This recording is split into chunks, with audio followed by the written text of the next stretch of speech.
Thank you for being back again and being so diligent. You are almost on time.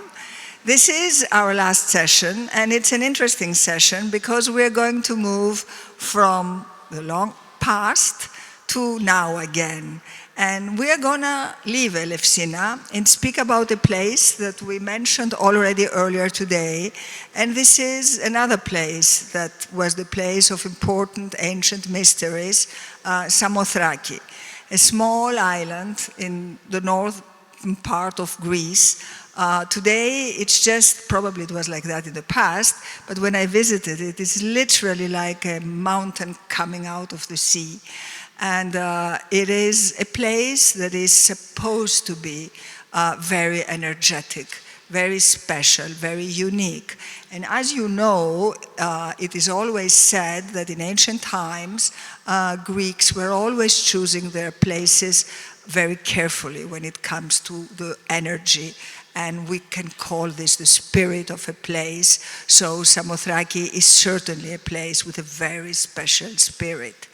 So we have two ladies here with us. We have Bonna Wescoat, who is the director of the American School of Classical Studies in Athens. So obviously this is going to be the part of the past of history, archaeology. And on my right, we have Katia Boustani, who is going to speak about breathing, about her experience as a healer through breathing, working in Samothrace. So those two ladies will show you the two very different sides of the same island with a different approach. We will move, obviously, from the past to today. So I will ask Bonna to be so kind as to start.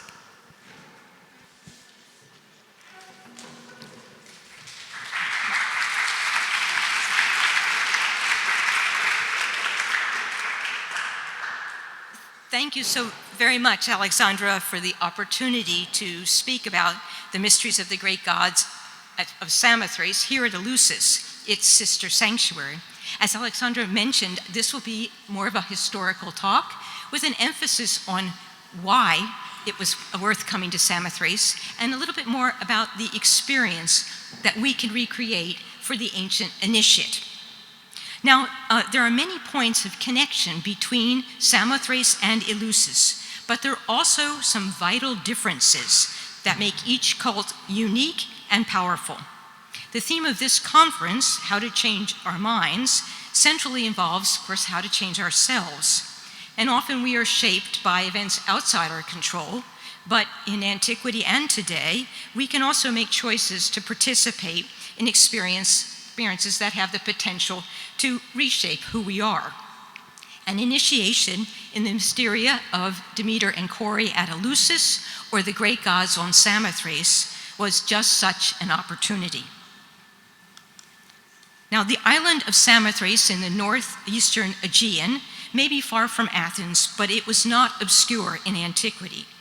The fame of this windswept beacon emanated from its mystery cult of the Megale Theoi, or great gods, whose rites of initiation offered powerful promises and were open to all, rich or enslaved, male or female, Greek or barbarian, provided you could reach the island and did not bear an unresolved blood guilt.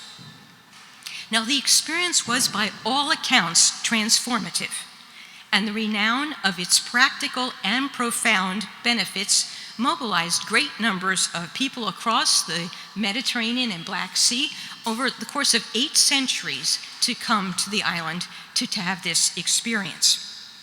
Now, so what was promised? What was worth it to make this great journey? Well, I won't dwell on all the ancient passages, but one of the most important benefits we're told is protection at sea. There is also the benefit of simply protection in general. We're told that the details of initiation are guarded among matters not to be divulged, but the fame has traveled wide of how the gods appear to mankind and of their unexpected aid to those of their initiates who call upon them in the midst of perils.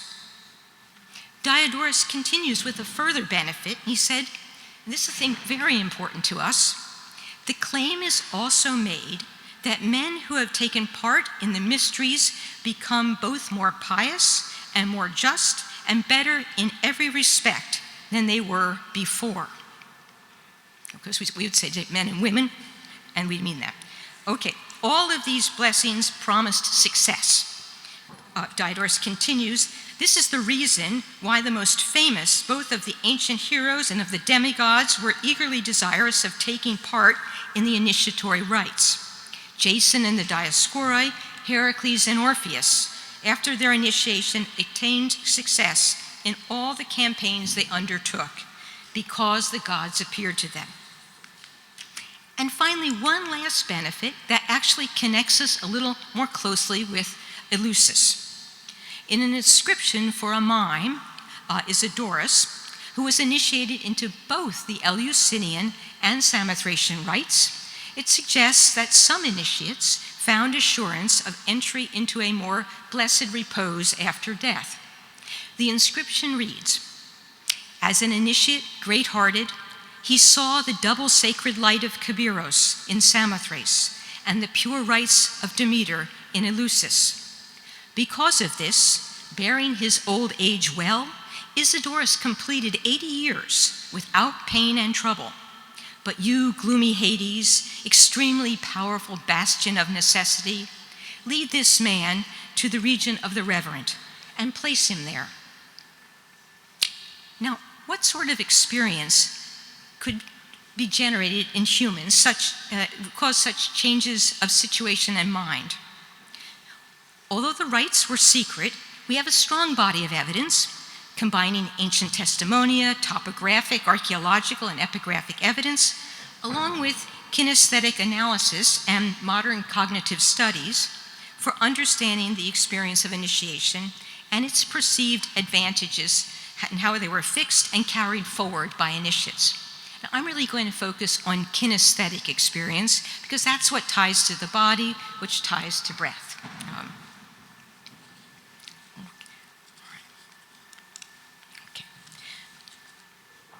I might be just a bit, all right, no, let's pass on.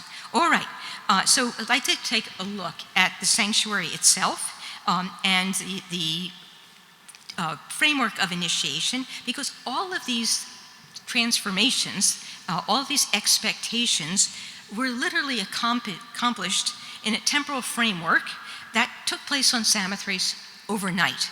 You heard Poppy describe this morning a much more complex process of initiation into the Eleusinian mysteries, but Samothrace had different situations. One had to arrive by sea and was probably going somewhere else. You had to take advantage of the time they had available on the island, and therefore it's a more compressed process.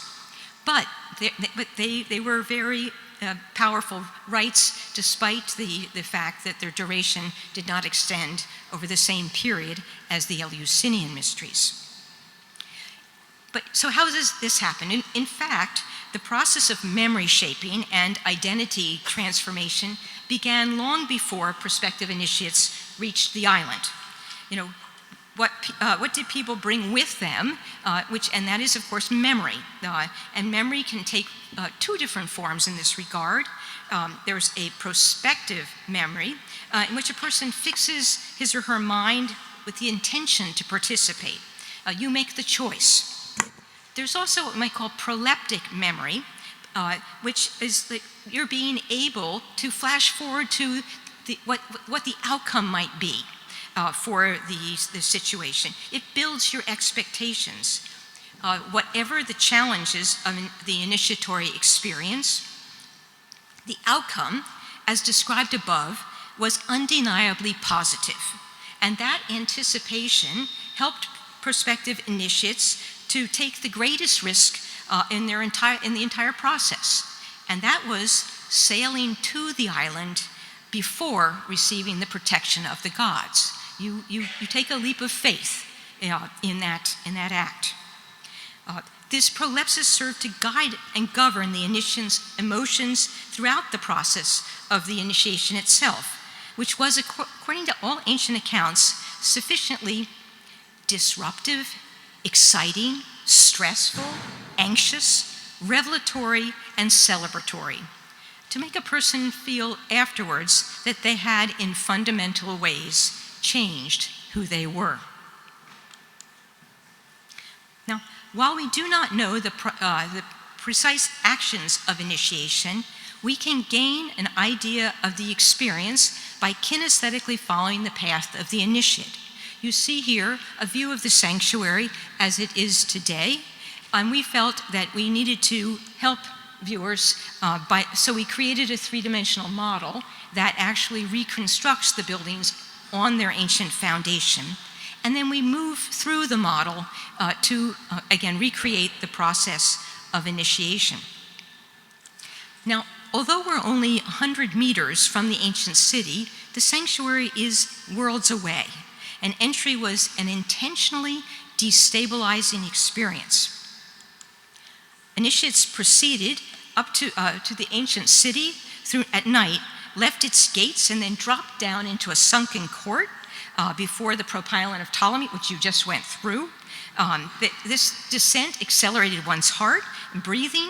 The procession would stop in the gathering just outside the propylon, and then outside the boundaries of the sanctuary, and then you were led through and into the sanctuary. You were in a group, then you were they were individually led through the door. This pushing and pulling of the body, groups, individuals, stopping, starting. It was, I think, deliberately designed to make you aware that you were at once part of a community, part of a group, but also it was an individual, personal experience. And Poppy brought this up this morning, that initiation was a deeply personal experience. This series of punctuated descents into the sanctuary has what we would call a chthonic aspect. It's like you're almost entering the underworld, and you notice that these animations are set at night because it took place at night. Now, we've entered this first place in the sanctuary, a very unusual spot that Demetrius Matsos introduced to you before. And he said that this is where we found tens of thousands of conical bowls. This is no joke. I mean, it was really an amazing cache, and we believe that people used them in the sanctuary, then broke them and took half with them and left half behind. I think that our future investigation will be to see if we can tease out what might have been held in those particular bowls. But that's on the way out. On the way in, something else happened. And one of our colleagues, Kevin Clinton, has suggested that this might be the rite of thronosis. So how do you create a kind of alternative space, an alternative psyche of mind? And this particular act, while not attested on the Samothrace exactly, is associated with the Corybantes, with whom the great gods are often associated.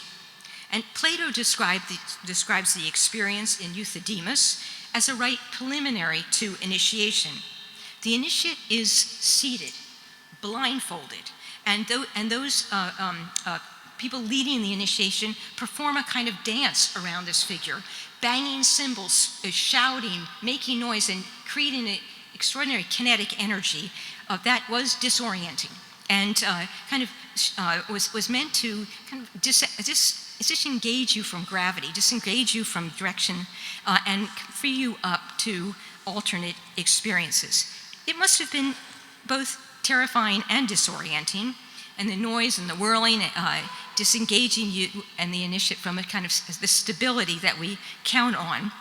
And again, I liken it to being spun around at a children's party with a blindfold and then told to go pin the tail on the donkey. You don't know where you're going, but you are guided by others, and that has a powerful supporting system too. All right, after whatever happened here happened, you then went down into the heart of the sanctuary. And this involved a series, again, of twisting and turning on a steep, sacred way to reach the heart. Buildings were successively revealed, a rotunda here on your right, and then the slender columns of the Hall of Choral Dancers at the bottom of the hill, with its splendid frieze of dancing maidens. As Dimitris pointed out, this marble building, which is the earliest and the largest in the sanctuary, is most likely the place where initiations happened. But there's another building as well, and the rites likely continued there, and so it's hidden behind the hall, and it's been called the Huron. Now, to get there, initiates had to cross over the central torrent, can cross back again, and go into a tiny funnel-like space to participate. It's like going into a secret area of the sanctuary. And this building had a deep interior with benches and an internal apse, and it's almost cave-like in its construction.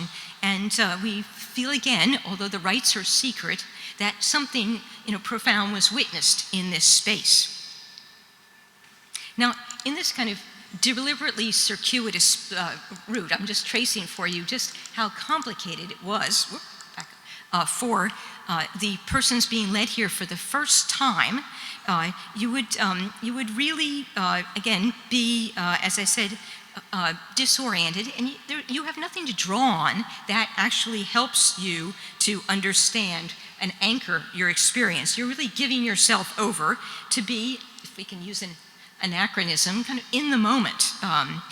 Semantic memory, or understanding meaning, was in the process of formation. You're building memories. You're disengaged from previous ones and introducing new ones. Your body is being pushed and pulled. You're alone and then in a group. You're stopping and starting. You're gathering in open areas and then behind closed doors. This crisscrossing across the ravines, being blindfolded and then seeing a blinding light. This is all playing on temporal and spatial changes that work on your body, your mind, and your emotions. It really is a deeply sensory experience. And again, I want to be emphasizing this to set you up for the discussion of breathing to come. But as Dimitris pointed out, while the acts of initiation were strange and unfamiliar, the celebration of the mysteries was very much drawn on familiar actions, which were celebratory dining and drinking. As he pointed out, and I show in orange here, the western side of the sanctuary was extensively developed for celebratory functions, particularly dining and theatrical performances. The dining rooms line the banks of the central torrent and are coeval with the early development of the sanctuary and last right through to the end. As Dimitris pointed out, it's no surprise that the earliest evidence of cult is the large drinking vessels and lamps. And again, we don't know that any particular substances other than wine or water were in our vessels, but now you don't find what you're not looking for. Now, if we begin to look, we may not find, but we can at least introduce the investigation. Leaving the sanctuary. That was also an important part of the process. Initiates followed the same route by which they had entered, and this reverse passage would really serially fixed and integrated the experience on their memory. You went past the hall of initiation, up the sacred way, looked into this beautiful ceiling on the Ionic porch, went around this outcropping to re-enter that theatrical circle we were in a moment ago. You would take your conical bowl and leave it behind or break part of it and take some with you. And then you walk back out through the propylon of Ptolemy, the order now Corinthian, a kind of order of regeneration, a single door to emphasize your individuality, and then you open back up into the larger secular world. Now, kinesthetically, this ascent mimicked the metaphoric ascent from the underworld and back to earthly life, and I doubt the illusion was lost on initiates. They were emerging with guarantees that their prospects and character were now different. The efficacy of initiation was marked by objects that helped to concretize the experience. And again, I'll be brief, but I do want to let you know that you received 2 things by virtue of initiation. One was a purple sash. This is said to be connected with Odysseus and the veil of Leucothea, because he was saved by tying the veil of Leucothea around him at sea. And so this guarantees protection at sea. But the other thing you received was a magnetized iron ring. And this also communicated your status. The Samothracian rings carry with them an active energy as well in the magnetism of the island. Lucretius writes about the rings, and you see our geologist on the right is actually making the sand of the island jump in magnetism.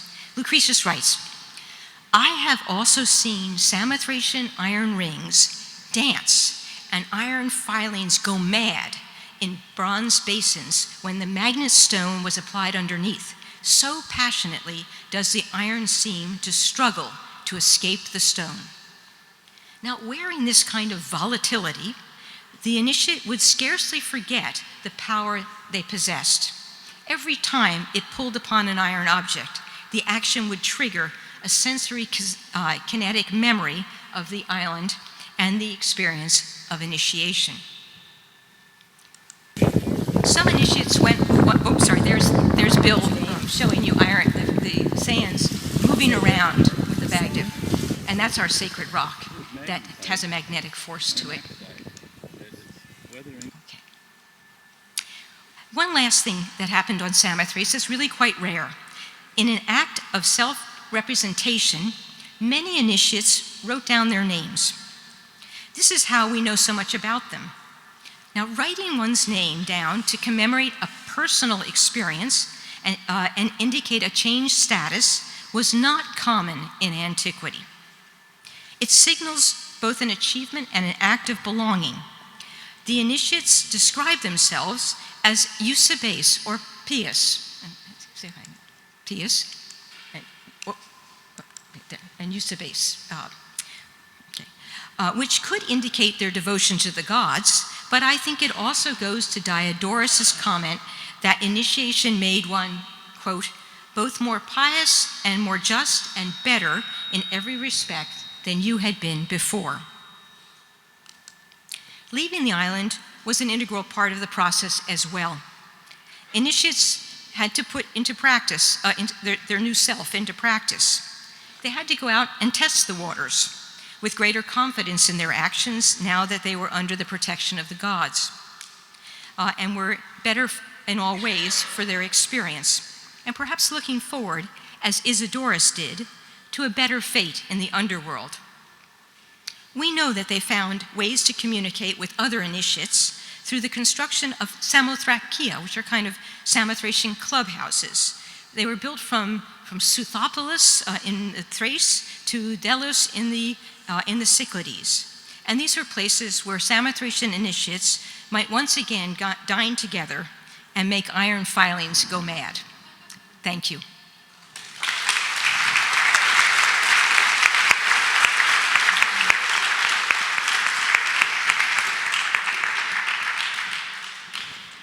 Thank you very much. This is really why we constructed our symposium like this.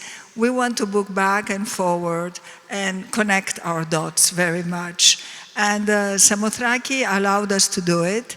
And this is now that, with a pleasure, I'm moving to Katia for the last presentation of today. And this will be followed by music.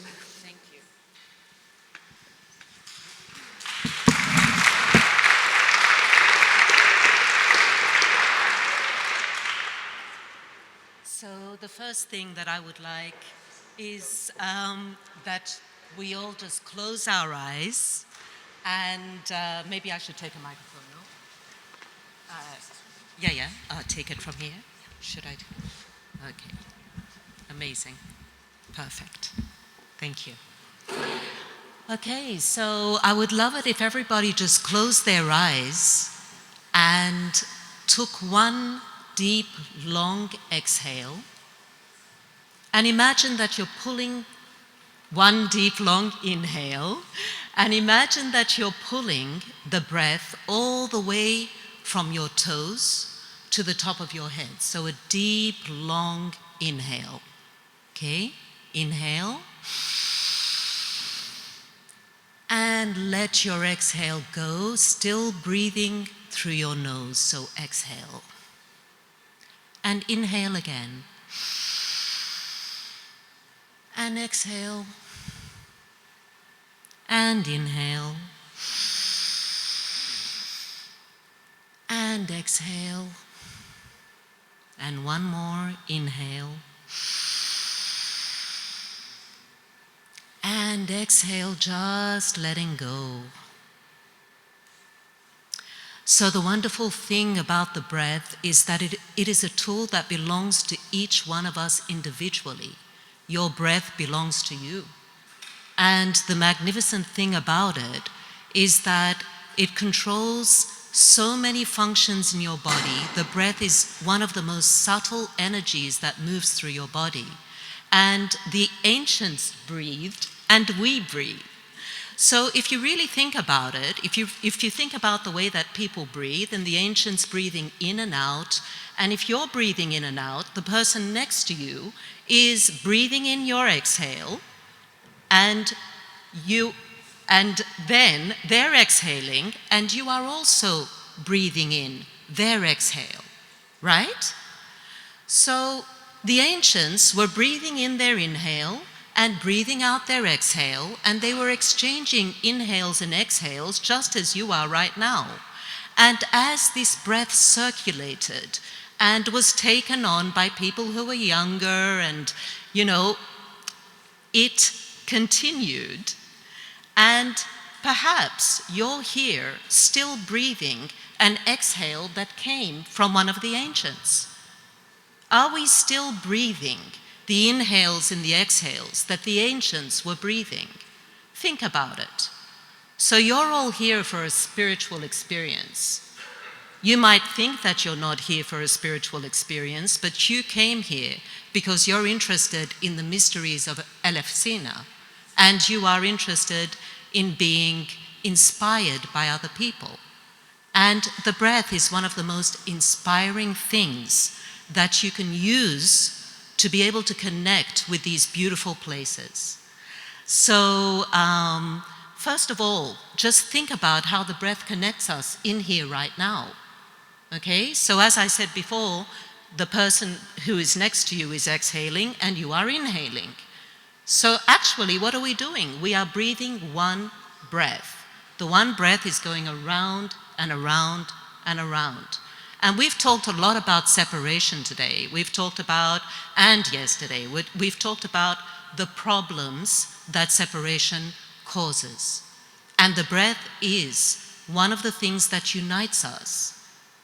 If you think all of you now are really breathing one breath, you can feel united with the person next to you, okay? So I'm an expert in breathwork, and breathwork is actually called conscious connected breathing. And it replicates the breath of an infant. So basically what we do is we take you back to the infant's breath, the way that a baby breathed, the way that you breathed before your breath became inhibited. So imagine your breath. So every time you sit down in front of a computer, or you're on your mobile phone, or as you were growing up, when you were being intimidated, anything that happened to you affected your breath, okay? And as you grew up, you developed a breathing imprint or breathing deviations. So your breath is very, very different to the person who is sitting next to you. You all have your own way of breathing. And that's what makes it fascinating. So it's very individual to you, and it's something that you do voluntarily, but it's also something that happens involuntarily. And through breathing in different ways, you can actually connect to different parts of your body and even have physiological responses within your body by the way that you breathe. So it's almost like a remote control for your body if you know how to use it properly, okay?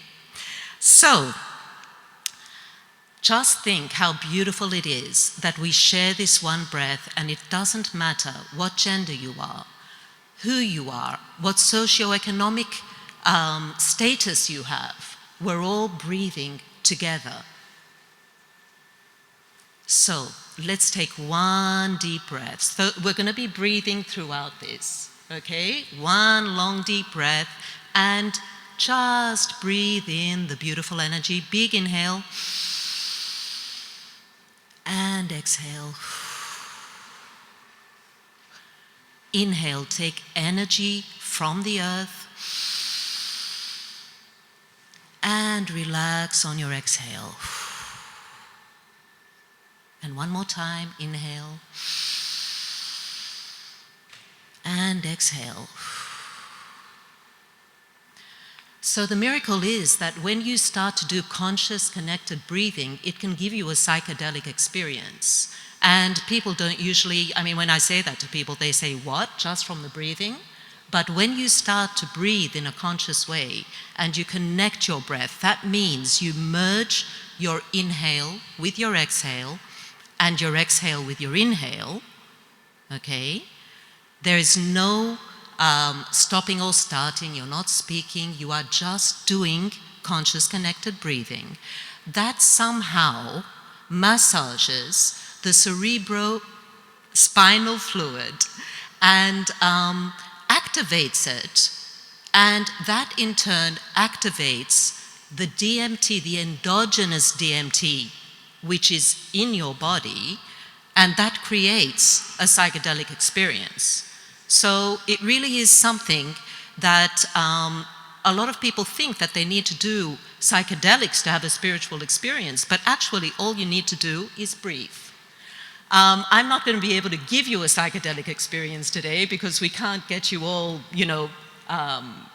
chaotic, but I would like to take you through a meditation which will replicate this beautiful initiation, because somehow we're all here for initiation.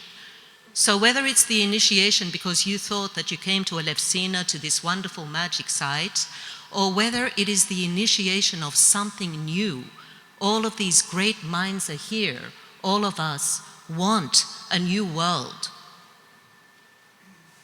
So it's really wonderful to be able to go through an initiation type of experience and do that, right? Okay, so I'm going to take you through some conscious connected breathing, okay, just a little bit. So if you just put your feet on the floor, just a very, very short amount, so it's not too chaotic, right? And we're going to do a beautiful meditation. So you start, we're going to do an exercise called 20 connected breaths. So 20 connected breaths is 4 short breaths. You're going to inhale and exhale through your nose. So 4 short breaths into your upper chest, and then you're going to take 1 long breath as long as you can make it. That's 5 breaths, and we're going to do that 4 times. Okay? So let's start together. Ready? Start with just 1 long inhale and exhale. Long inhale and exhale. And again, let's do 4 short, 1 long. Let's go.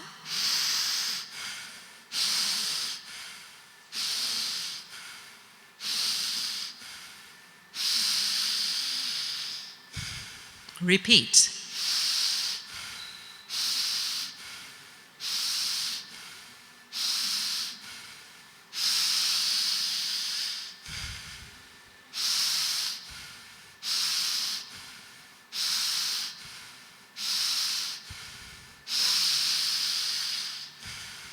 One more time.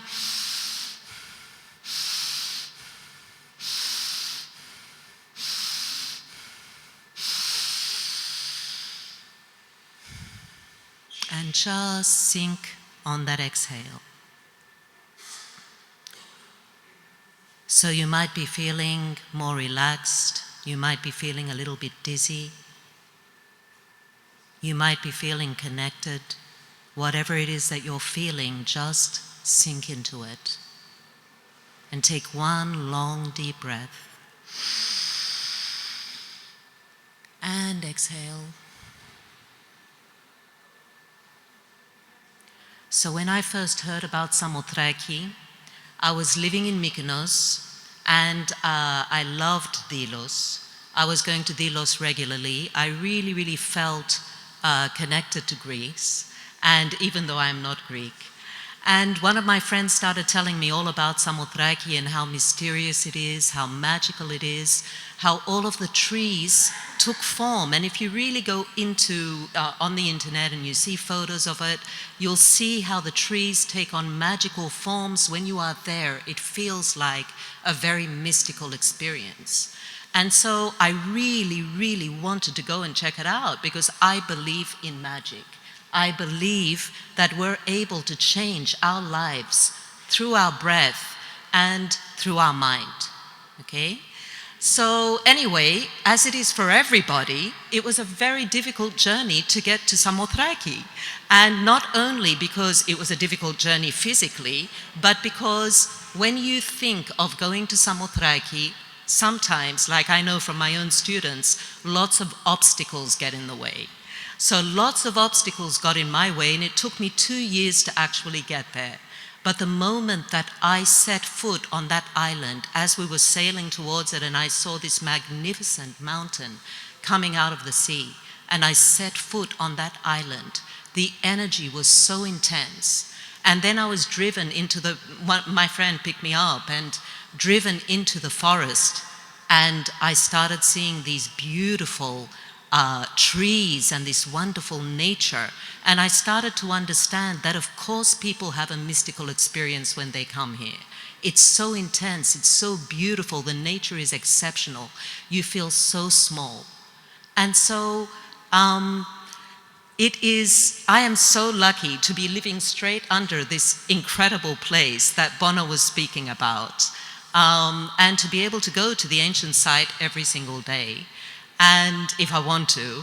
And yes, it is really, really special. And the stars in the sky and everything, I really, really urge you to make a visit to Samothrace if you can, because it is so special. And of course, the mysteries are very special. So we're going to now take, again, 20 connected breaths, and I'm going to take you deeper and deeper into this meditation. Okay? So everybody close your eyes. And take 20 connected breaths again. So all we're doing is conscious connected breathing. 4 short, 1 long, 5 times. Let's go. 4 times. Let's go.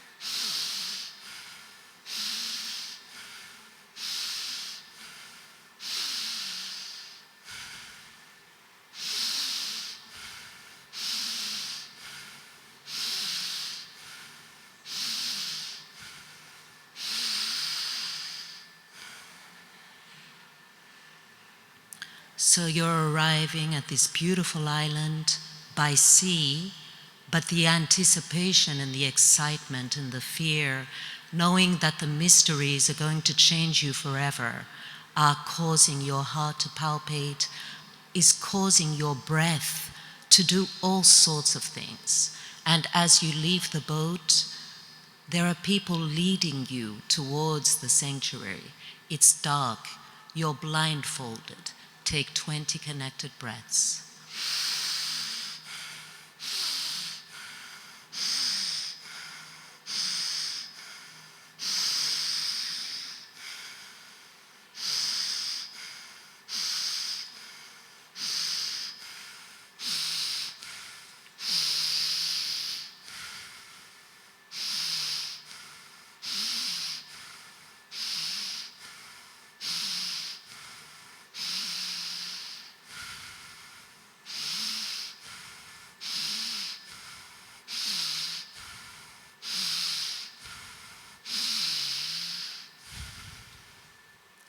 There are people all around you. There are people dancing around you.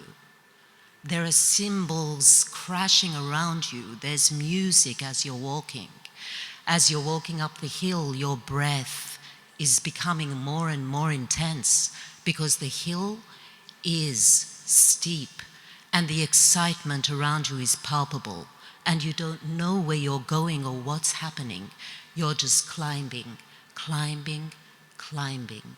Take a deep breath, long and deep one.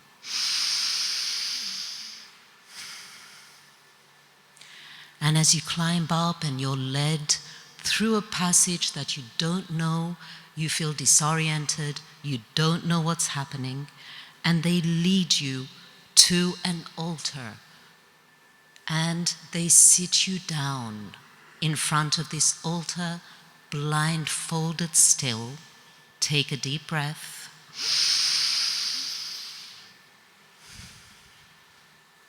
This altar is designed for your consecration, your initiation. The altar has 3 vessels on it, and each vessel is kindled, and there is smoke coming out of these vessels, lots of smoke around. They take off your blindfold, and there's light and smoke everywhere, and strange figures. Take a deep breath, nice and deep.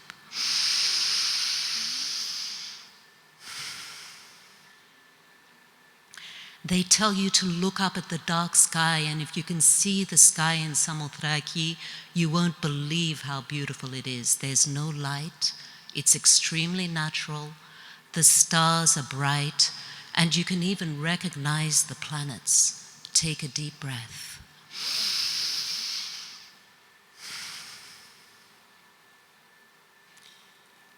And as you gaze at the sky, and you are a primitive being, you're a different person to who you are right now sitting here.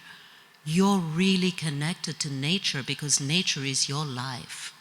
Whether you are a person who is a sailor, whether you are a farmer, the stars mean something to you. The darkness means something to you. Take a deep breath.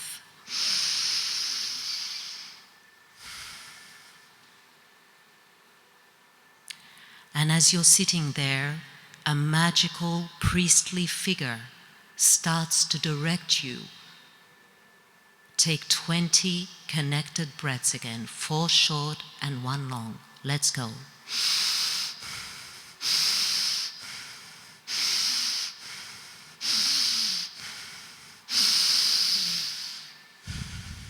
Keep going.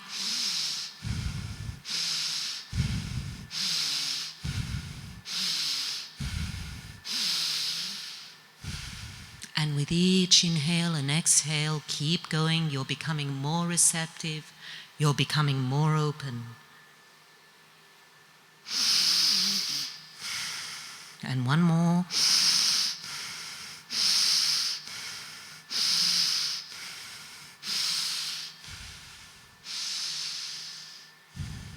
And even though you're feeling connected to nature, you're afraid because you know something is coming, something which is unfamiliar.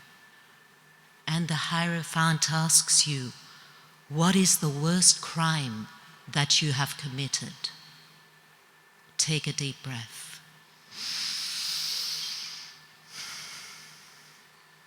You know you have to tell the truth. You know it's between you and the gods at this moment. Nothing can be hidden. Take a deep breath.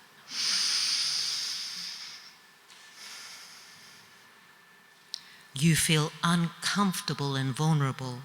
Your heart rate is accelerating as you reveal your worst secret. What's the worst thing that you've ever done? Take a deep breath.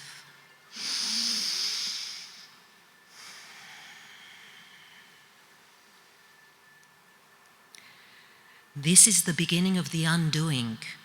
You deeply know that what is hidden actually controls you. Take a deep breath.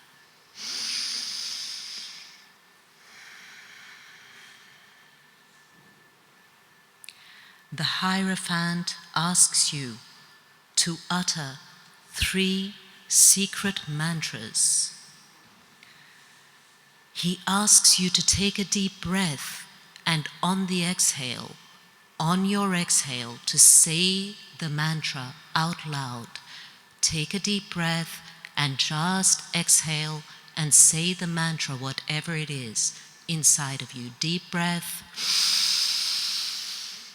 Exhale through your mouth, saying the mantra, the secret mantra, into the smoke. And as your exhale goes into the smoke, it creates images that tell you something, images that the magical priest can read for you. Take a deep breath.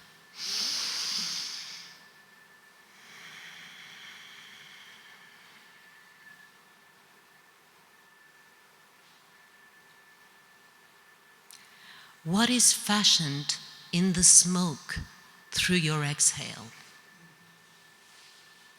Take a deep breath and exhale through your mouth.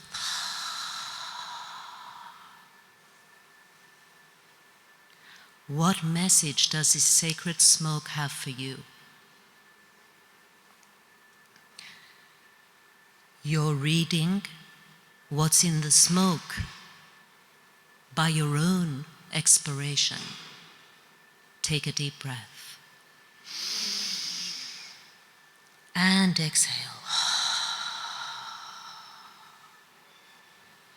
Your out breath is the living script. It's a living writing which reveals what the planets and the gods have in store for you. Take a deep breath and exhale. The priestly magician is reading your outgoing breath.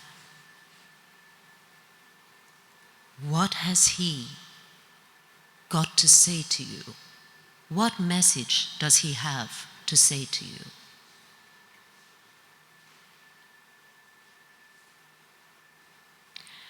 Take a deep breath and relax.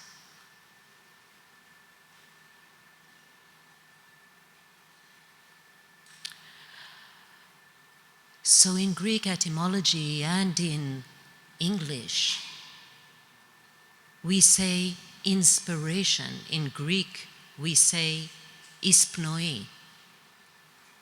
The ancients believed that the spirit was in the breath. When we were born, the first thing that happened was that we took an inhale. And when you leave this planet, when you die, the last thing that happens is that you exhale. And your whole entire life is a series of inhales and exhales. Each inhale is new life coming into your body, and each exhale is a little death. Each inhale is a chance to start over, a rebirth, and each exhale is a let go. Take a conscious breath, take a deep inhale, and exhale.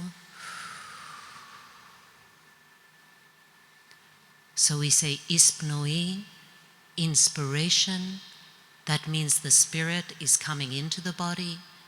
Ekpnoi, expiration, the spirit is leaving the body. And it's not only in English and Greek, it's in a lot of other languages as well. So, is the breath connected to the spirit? We know that as we start to do conscious breathing, we become more spiritual by default. We relax more, we're able to connect more. Things happen to our body, things happen to our mind. We have presence, a new presence. And we know now, even through scientific research, that happiness doesn't have to do with who you are, what you have. It's got to do with the amount of presence that you have in your daily life. And as you practice conscious breathing, and it doesn't matter what sort of conscious breathing you practice, so you can practice the type of breathing that I'm speaking about, which can give you psychedelic experiences and make you feel really embodied. But you can also practice short breathing, yogic breathing, or any type of breathing that you want. What's important is that you have a relationship with your breath. And I'm guessing that the majority of you do not have a relationship with your breath. And as you expand this relationship with your breath and you go deeper and deeper into it, your breath will tell you so much. Just as your exhale during this initiatory experience can be read by the Hierophant, a person who is a professional in breathwork can watch you breathing and can read a lot about who you are just from your breathing. And this is the fascinating thing about it. So how can conscious breathing change the world? Well, first of all, it changes you. It changes you very deeply when you practice. And even if you practice just 10 minutes a day, you'll become more and more present. And as you become more and more present, and you become more and more connected to other people, and you start to feel and understand the breath really, not just do it automatically, but know what you're doing, you'll realize that we're all, in actual fact, breathing the same breath. We're all the same. We're all connected. Doesn't matter who you are, what you have, what gender you are. It's the breath. It's the spirit. So, I hope that you understand just a little bit more about your breath today by listening to this lecture. And I'm very, very grateful. And I hope that one day you visit Samothrace, whether it is to come and visit me or come and visit Bonna at the sacred site and have a wonderful experience and understand what initiation is at its most primal, in its most primal way. So let's just take one last deep breath together. Deep inhale. And exhale. And just stay in that space.